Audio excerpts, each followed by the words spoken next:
Hola a todas y a todos y bienvenidos a esta pequeña sesión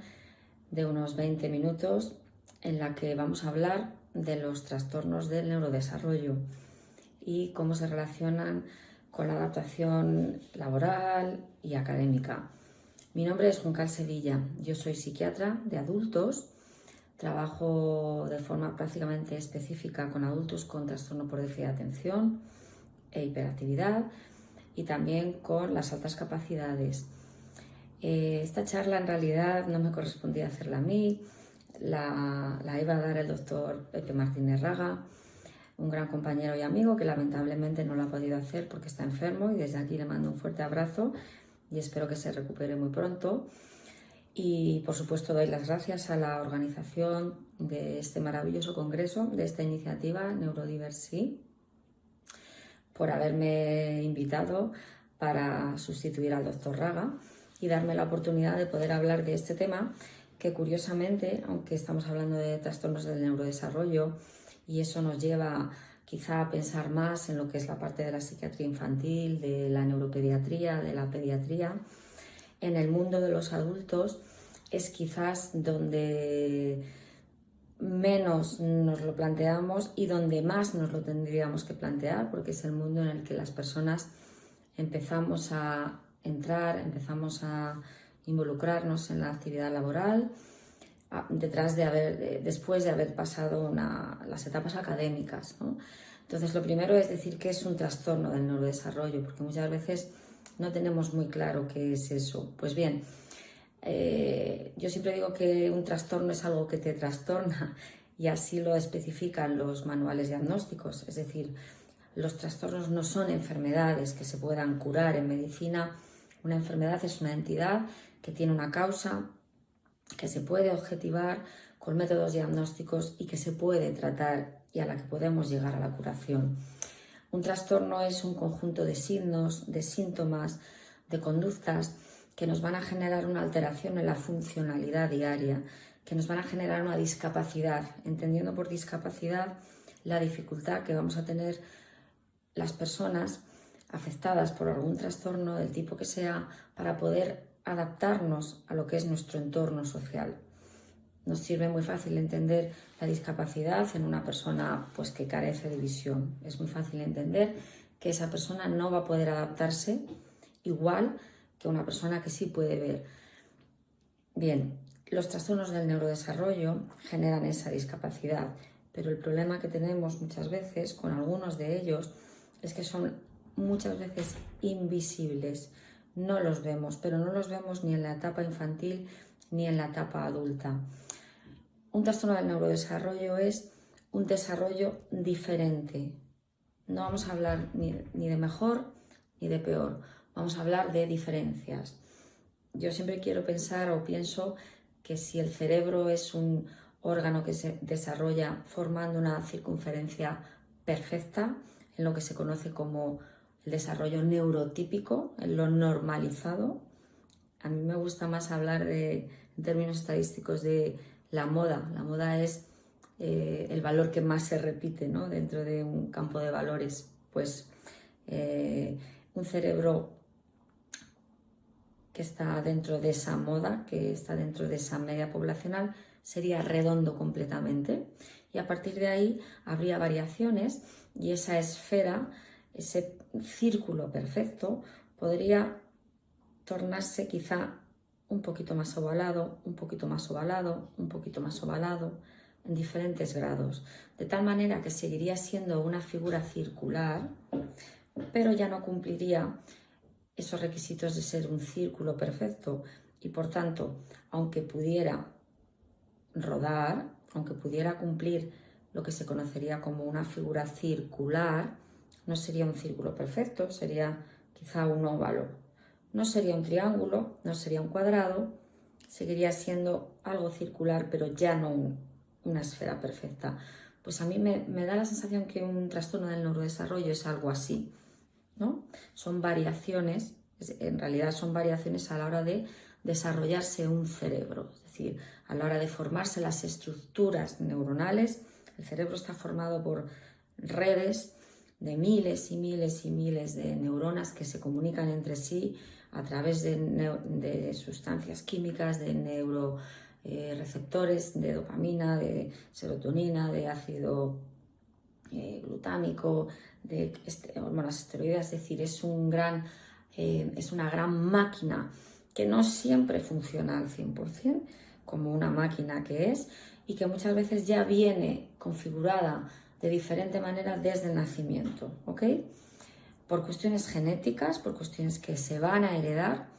por cuestiones que tienen que ver con procesos que ocurren en el embarazo, durante el momento en el que se desarrolla el sistema nervioso, o por factores ambientales. Los trastornos del neurodesarrollo no tienen una base única común, sino que en psiquiatría, en medicina, en neurología hablamos de la hipótesis genética y ambiental, es decir, todo imbricado, ¿de acuerdo? Es decir, hay una predisposición genética, hay una vulnerabilidad y además puede haber una serie de factores ambientales, es decir, factores tóxicos, factores traumáticos. Hay una amalgama de causas para que ese cerebro no sea una circunferencia perfecta, sino que tenga diferentes grados a la hora de ser ovalado, que va a poder girar, sí, que va a poder funcionar, pues depende un poco de si es muy ovalado o si es más o si es menos ovalado. Es decir, las personas con un trastorno del neurodesarrollo pueden ir desde pueden tener unas grandes dificultades o pueden tener dificultades muy sutiles, y ahí es donde va a estar el reto de la comunidad educativa, de la comunidad médica y de la sociedad en general para detectarlos y para ayudarles en la inclusión de que tanto nos gusta hablar en otros ámbitos y que muchas veces se nos olvida que estas personas neurodiversas estamos en la sociedad, ocupamos puestos de responsabilidad, tenemos una vida, tenemos una familia, pero también tenemos muchas dificultades.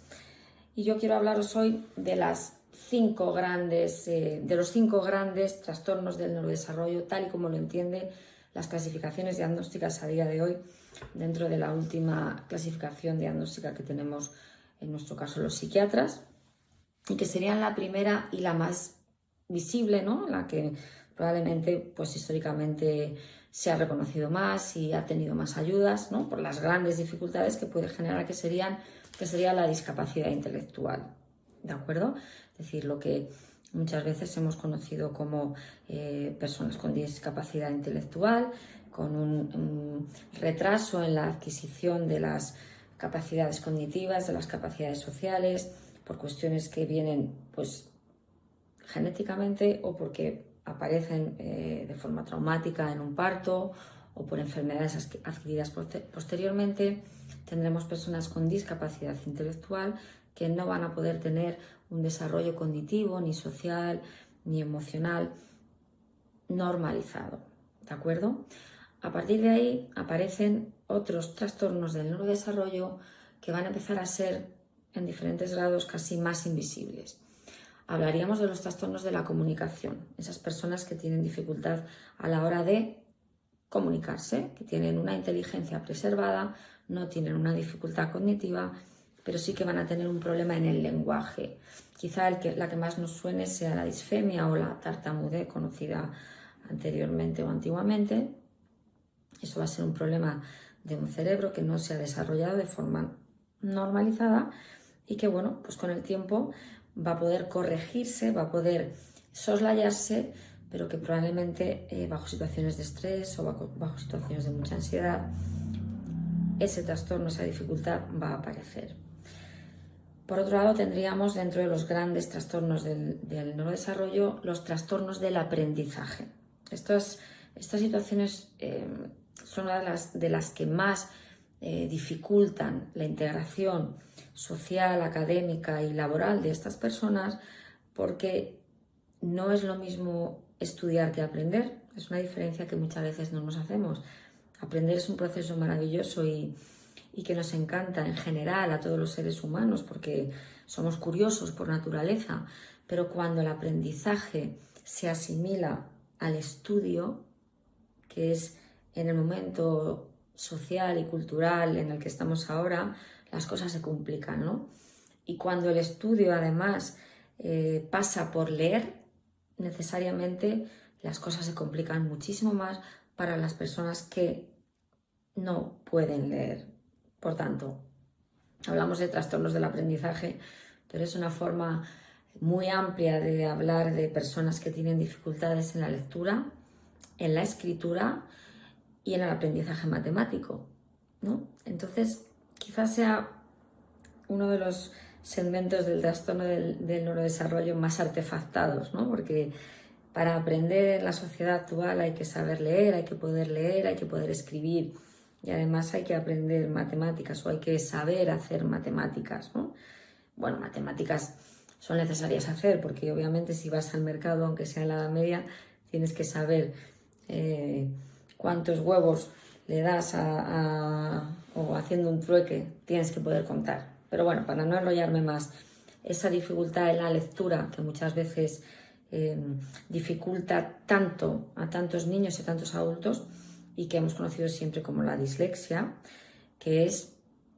esa incapacidad para codificar, bueno, más bien para decodificar esos símbolos que vemos cuando leemos y traducirlos, o que nuestro cerebro genere sonidos, genere las palabras, les dé un significado. Para una persona que tiene dislexia, ponerse delante de un papel a leer es casi como leer un jeroglífico, es como si nosotros nos fuéramos a Egipto, nos pusieran delante un jeroglífico. Pues seguramente los egipcios se enterarían fenomenal y nosotros nos quedaríamos así. Pues imaginaros que eso pasara cuando os ponen delante un texto y además os dicen que solamente podéis aprender si sois capaces de entender ese texto y sois capaces de identificar que esos símbolos generan sonidos y esos sonidos tienen un significado, ¿no? Entonces, eso es lo que conocemos como dislexia y que tantas veces en la psiquiatría de adultos a mí me resulta muy llamativo porque nunca hacemos, bueno, no todos los compañeros, pero se nos olvida que nuestros adultos no han nacido en el momento que aparecen por la puerta de nuestra consulta, ¿no? Yo tengo la sensación muchas veces que la psiquiatría de adultos es un poco como el coche escoba. Tú vas en una carrera ciclista y el coche escoba, que es el psiquiatra de adultos, va recogiendo ciclistas que van cayéndose de la bicicleta, ¿no? Entonces, te has caído de la bicicleta, ven que te recojo, te tumbo, te doy aire, te trato estos síntomas que veo de ansiedad, de depresión o síntomas más graves dentro de la enfermedad mental grave, pero no profundizo muy bien en por qué te has caído de la bicicleta. Es que se te ha pinchado una rueda, se te ha salido la cadena, te han fallado los frenos, no habías comido bien, has tenido una bajada de glucosa. No vamos más allá, y si vamos más allá quizá nos quedamos un poco en el antecedentes en la infancia, dislexia, y como un dato anecdótico, ¿no? Cuando realmente esa persona ya te está diciendo que ha tenido serias dificultades, probablemente para poder leer y por ende para poder estudiar, cuando asimilamos el estudio o el aprendizaje a la lectura. Esa es una gran faena. El que no puede leer hoy en día tiene grandes dificultades, ¿no? Y bueno, pues tenemos que entender que dentro de la neurodiversidad se puede aprender viendo, se puede aprender oyendo y se puede aprender haciendo. No os olvidéis que hay personas que de la teoría a la práctica les cuesta mucho, pero sin embargo de la práctica extrapolan la teoría. Es una cosa muy bonita que se ve cuando cuando estudias test en vez de estudiarte la teoría. Entonces es un buen truco para los opositores que hacemos o para el carnet de conducir. Desde el test, desde la práctica, saca una conclusión. Pues eso pasa un poco con esos niños, ¿no? Que te saben arreglar un enchufe, pero no te saben decir cómo lo han hecho. Bien. Quiero hablar también del cuarto trastorno del neurodesarrollo del que tanto se habla y tan traído y llevado a las clasificaciones, que son los espectros, como conocemos ahora, autistas. Ahora mismo el DSM-5 engloba en un cajón los trastornos del espectro autista como un gradiente de síntomas de mayor gravedad a menor gravedad, y yo creo que ahí quizá los que salen peor parados, aunque suene un poco paradójico decirlo, no son los autistas más graves, que entendemos esas personas que tienen dificultades en la interacción social, que tienen dificultades a la hora de gestionar sus rutinas, que tienen conductas repetitivas, que les cuesta, que son muy sensibles a los impactos ambientales, sino que donde más dificultades hay por la falta de identificación sería lo que conocemos como el síndrome de Asperger o las personas con rasgos Asperger, que son funcionales, que tienen una inteligencia media alta, pero que tiene una serie de características que muchas veces incluso a los psiquiatras, diría de adultos, pero incluso a los de infantil, se nos pasan desapercibidas, ¿no? El autismo se define fundamentalmente por las dificultades en la interacción social, en la comunicación, en cómo me relaciono con mis iguales, esa dificultad que tengo a la hora de mantener un contacto visual, a la hora de entender lo que es una broma, a la hora de no entender lo que es una mentira, ese hablar literal y muchas veces decir cosas que se supone que no se tenían que haber dicho, y sobre todo, bueno, pues en esos comportamientos e intereses muy restrictivos. Este niño esta persona es que le encanta coleccionar las figuritas de Marvel desde que tenía 10 años y tiene una habitación llena, o le ha dado por aprender a hacer tartas de zanahoria y hace tartas de zanahoria de diferentes variantes. Esos intereses tan repetitivos que son maravillosos si pones a una persona en un puesto laboral y lo hiperespecializas en algo, ¿no? Pero claro, si no entiendes que a lo mejor esa persona no va a poder ir a una comida de equipo o no va a poder estar en una reunión donde va a haber mucho ruido, pues de esto va un poco, ¿no? Esta reunión que estamos teniendo, de sacar lo bueno, de sacar lo maravilloso que hay dentro de la diversidad. Y por último, y no menos importante, y es porque además es el área donde yo trabajo y donde me desenvuelvo ya desde hace muchos años en adultos, es el trastorno por déficit de atención e hiperactividad, con o sin hiperactividad, que es esa dificultad que tenemos los niños y los adultos, porque no es un trastorno que se cure, no estamos hablando de enfermedades, estamos hablando de variantes de la normalidad, esa dificultad en que nuestra corteza prefrontal, que es la zona donde los humanos tenemos nuestra torre de control, maneje el resto de estructuras cerebrales, sobre todo las zonas emocionales, las funciones ejecutivas, esas que nos permiten conseguir retos a medio y largo plazo, no a corto, que es como funcionamos muchas veces, bueno, en general las personas con TDAH, personas con capacidades normales o incluso altas capacidades, que no vendrían al caso porque no estamos hablando de un trastorno, pero que sí que son una condición que coloca a las personas con alta capacidad, alta sensibilidad, ya en otro lugar del mundo y que muchas veces van muy de la mano, lo que hablamos las dobles o triples excepcionalidades. Esos niños con déficit de atención que pasan por vagos, que pasan por desinteresados, que pasan por maleducados, porque se saltan las normas, porque por vulnerabilidad genética tienden más a engancharse a cualquier adicción, ya sea conductual o ya sea a sustancias. Esos niños que hoy en día, bueno, pues se identifican afortunadamente más, pero ¿cuál es el problema? Que esos niños se hacen mayores y el TDAH no diagnosticado en la infancia genera muchísimos problemas en la edad adulta, es como una vía muerta de ansiedad, de depresión, de adicciones, pero sobre todo de frustración, de baja autoestima, de sentimientos de rechazo que llevas desde que eres pequeño, de sentimientos de abandono, de que la gente, pues al final, bueno, pues tú tienes conciencia de que eres diferente, ¿no? Igual que cuando tienes esos rasgos de autismo, tú te percibes diferente y eso ya hace que muchas veces y de forma casi inconsciente tú solo te saques, ¿no? Hay una frase que no es lo mismo que no te elijan a que te rechacen, y esa hipersensibilidad que tenemos cuando hay un TDAH, cuando hay un autismo, nos coloca ahí, ¿no? En ese miedo al rechazo, en esa baja autoestima. Por tanto, todo esto que hemos hablado de trastornos del neurodesarrollo, de esos cerebros que no somos perfectamente circulares, sino que somos óvalos en mayor o en menor medida, tenemos dones maravillosos, tenemos capacidades creativas en unos casos, tenemos capacidad de mantener un foco en algo que nos interesa mucho, tenemos una emocionalidad que se nos penaliza mucho, pero que en determinados momentos es resolutiva y soluciona muchas cosas. Y yo creo que en el mundo laboral y en el mundo académico tenemos que empezar a pensar que aprender no es estudiar,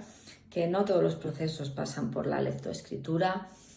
que no todas las personas gestionamos igualmente las emociones, unos por exceso, otros por defecto, unos somos hiperempáticos y eso nos lleva a vivir incluso situaciones traumáticas, otros tienen menos empatía, pero tienen muchas capacidades a nivel matemático, a nivel de cálculo. Es decir, el mundo está lleno de personas diversas y ojalá que en los entornos laborales y sobre todo en los entornos académicos, que son los pasos previos, seamos cada vez más capaces de reconocerlos y sobre todo seamos más capaces de normalizarlos. Y bueno, yo he querido hacer este pequeño resumen. Estoy encantada de participar en este Congreso Internacional y espero haberos ayudado, haberos aportado con este pequeño granito de arena en lo que se refiere al neurodesarrollo. Muchísimas gracias a todos por haberme escuchado